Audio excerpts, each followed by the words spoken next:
Ali Larijani ইরানের national security কাউন্সিলের secretary. দেশটির বড় বড় নেতাদের মধ্যে একজন শান্তশিষ্ট ব্যক্তি হিসেবেই বেশি পরিচিত। জার্মান দার্শনিক ইমানুয়েল কান্টকে নিয়ে বইও লিখেছেন এই ভদ্রলোক। পশ্চিমাদের সঙ্গে ইরানের পারমাণবিক চুক্তি নিয়ে সবচেয়ে বেশি আলোচনা করেছেন এই নেতা। ইসরায়েল ও যুক্তরাষ্ট্রের হামলায় সর্বোচ্চ নেতা আয়াতুল্লাহ আলী খামেনির মৃত্যুর পর তিনি যেন আর শান্ত নেই। লড়াকু এক সৈনিক হিসেবে আবির্ভূত হয়েছেন তিনি। খামেনির মৃত্যুর কয়েক ঘন্টা পরই রাষ্ট্রীয় টেলিভিশনে এক ভাষণে তিনি বলেন, আমেরিকা ও জায়নিস্ট রেজিম ইরানের হৃদয়ে আগুন ধরিয়েছে, এবার আমরা তাদের হৃদয়ে আগুন জ্বালাবো। জায়নিস্ট ক্রিমিনাল ও নির্লজ্জ আমেরিকানদের এবার উচিত শিক্ষা দেওয়া হবে।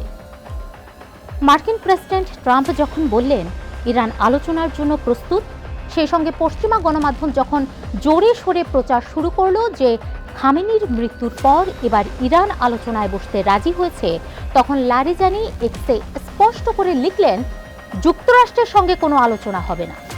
শত্রুর বুকে কাঁপন ধরাতে তার এই একটি লাইনই যথেষ্ট ছিল। তার এই পোস্টের পর ডোনাল্ড ট্রাম্প যেন তালগোল পাকিয়ে ফেলেছেন।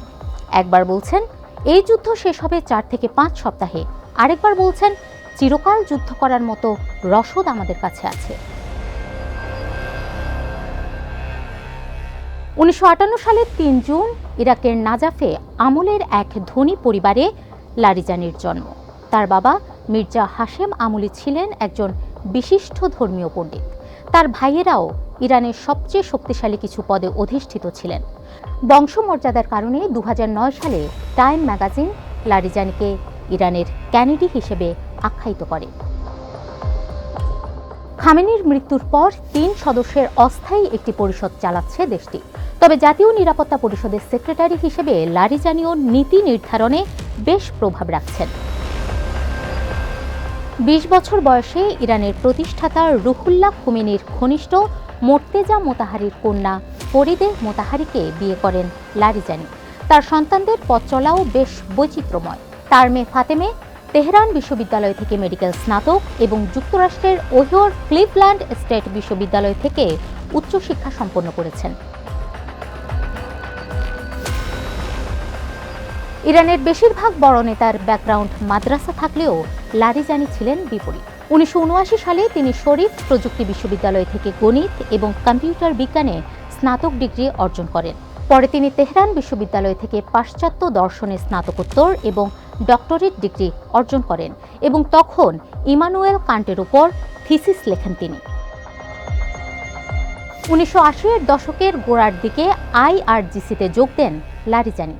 1994 থেকে 1997 সাল পর্যন্ত প্রেসিডেন্ট আকবর হাশেমি রাফসান জানির অধীনে সংস্কৃতি মন্ত্রী হিসেবে দায়িত্ব পালন করেন। এরপর 1994 থেকে 2004 সাল পর্যন্ত রাষ্ট্রীয় গণমাধ্যম IRIB এর প্রধান হিসেবে দায়িত্ব পালন করেন।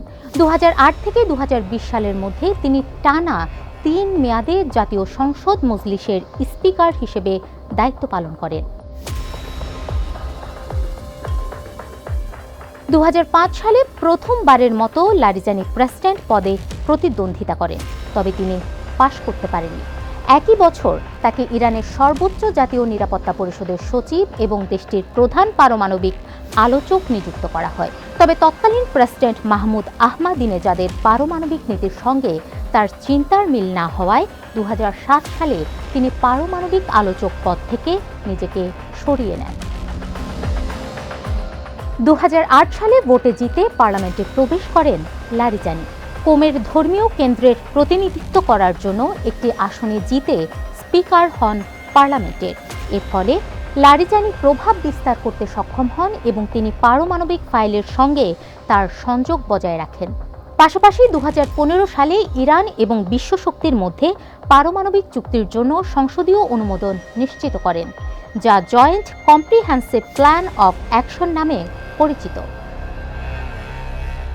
2020 সালে সংসদীয় স্পিকার এবং সংসদ সদস্য পদ ছেড়ে দেওয়ার পর লারিজানি 2021 সালের নির্বাচনে দ্বিতীয়বারের মতো প্রেসিডেন্ট পদে প্রতিদ্বন্দ্বিতা করার চেষ্টা করেছিলেন, কিন্তু গার্ডিয়ান কাউন্সিল তাকে অযোগ্য ঘোষণা করে। এর ফলে তিনি আর লড়তে পারেননি। 2024 সালের রাষ্ট্রপতি নির্বাচনে প্রতিদ্বন্দ্বিতা করার চেষ্টা করার সময় তাকে পুনরায় অযোগ্য ঘোষণা করা হয়। লারিজানিকে এমন একজন নেতা হিসেবে বিবেচনা করা হয় যিনি প্রচণ্ড যুদ্ধের মধ্যেও কূটনীতি ভুলে যান না।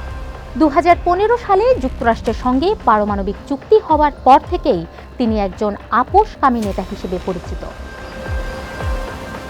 বর্তমানে উত্তেজনা বৃদ্ধির মাত্র কয়েক সপ্তাহ আগে লারিজানি যুক্তরাষ্ট্রের সঙ্গে পরোক্ষ আলোচনায় নিযুক্ত ছিলেন।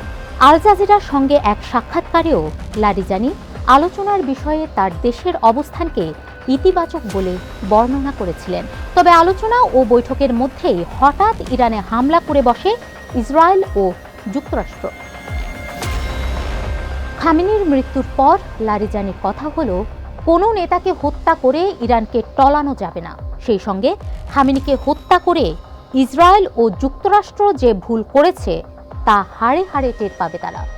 এমন প্রতিশোধ নেওয়া হবে যার জন্য তাদের আফসোস করতে হবে।